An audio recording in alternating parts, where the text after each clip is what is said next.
Gagawa lang ako today ng bulaklak. So, ito. So, may iba't ibang klase siya. So, yan. At ito naman yung ating rest. So, meron tayo iba't ibang hair dito. So, ngayon na lang ako ulit guys nakapag-vlog. So, hindi masyadong matakas ang post ko. So, okay lang yun guys. So, here we go. Here are yours. So, gagawa kasi ako guys ngayon ng stock para sa ating Teacher's Day. And also, Girlfriend's Day. So, August 1 guys. So, meron din akong stock dito. Yung aking mga na-crochet na. So, papakita ko sa inyo guys. Ito yung mga nung nakaraang kong nagawa. So, upo lang ako dito sa baba. So, let's see. Patapos tayo dito guys. So, huwag nyo nang pansinin guys yung kalat ko. So, talagang makalat ko guys. So, this one is ito guys. Lagay ng tubigan. So, ito yung order sa akin. So, may umorder sa akin ito. And, ito pa yung damit. Hindi ko pa natatapos. So, the top. So, ayan. Tapos siya. So, hindi pa siya tapos. So, gagawin pa natin yan. And, also this one. So, heart shape. It's also heart shape. Pero, smallest one lang pala siya, guys. So, we have two violets. So, yeah. And also, we have a top. Another top. So, ito pala, guys, yung nagawa kong isa. Ito ay butterfly top. So, ito nga pala, guys, yung mga pinagkakaabalahan ko ng ilang buwan. So, hindi ako masyadong nakapag-vlog. So, ngayon na lang ulit. So, mag-update na lang ako sa inyo kung ano ba. So, ito the top. Butterfly style.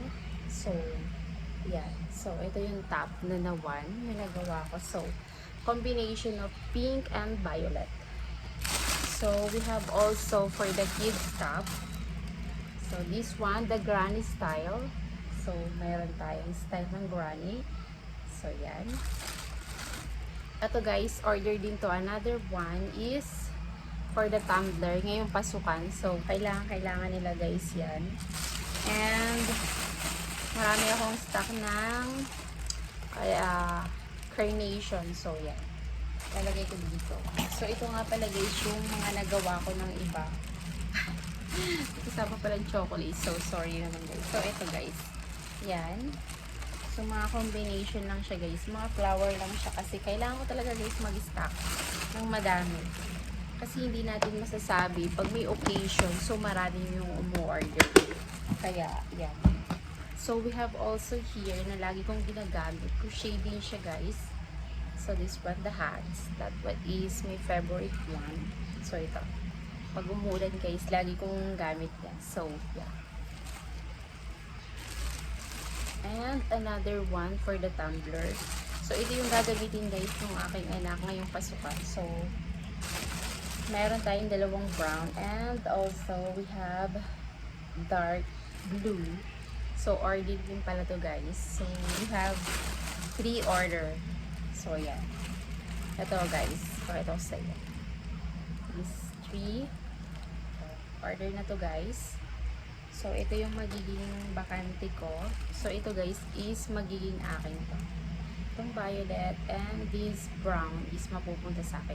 So, we have also here, hindi ko pa siya tapos guys. Ito. Dark blue din siya. So, yan. Ito yung magiging sa aking bunso. So, yan guys. And this one. Ito yung nagamit kong graduation. So, may tira pa ako guys. So, nagagawa talaga ako guys nito. Garland. So, yan. Iniipon ko lang siya for the graduation. So, ngayong taon na to gagraduate yung aking anak. So, yan. I make sure na nakakagawa ako para mabebenta ko siya. So, ayan. We have a garland. And also, gagawa pa ako guys ng maraming flowers. So, wala tayong stock ng sunflower today. So, yung pa guys, ang isa kong problem. So, wala na akong masyadong stock ng yarn. So, yung the rest kong yarn is pang damit talaga siya. So, yeah. Mami nga rin stock na. So, for delivery ngayong pasukan na to, 29. So, ayan. Ang dami natin iba't ibang style ng tubigan. So, itatabi ko lang to guys kasi hindi pa naman nagagamit. So, ayan. And also this one. Hindi pa naman sila kasi guys nalabas. So, ayan. Tatabi muna natin guys.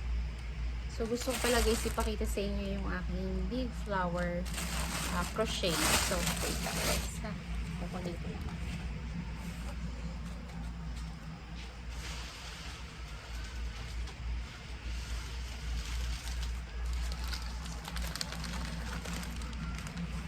So, this one guys, I have a big flower bouquet.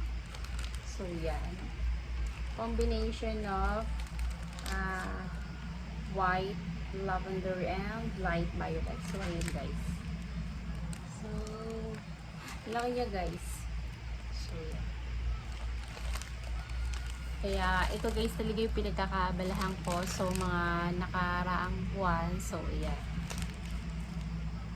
So, yan lang guys ang ating update for today. So, thank you guys kahit pa paano pinapanood yung pa rin ang aking mga vlog, yung mga nakaraang pang vlog. So, ngayon na lang ulit ako mag-update. So, malay natin makapag-update.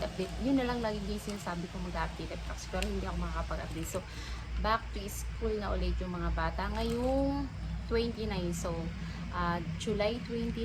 So, back to school na ulit yung mga bata. So, ayan. Kaya, magiging busy na rin ako. Tapos, siguro magta-try din ako mag-apply. So, yan. Bye-bye.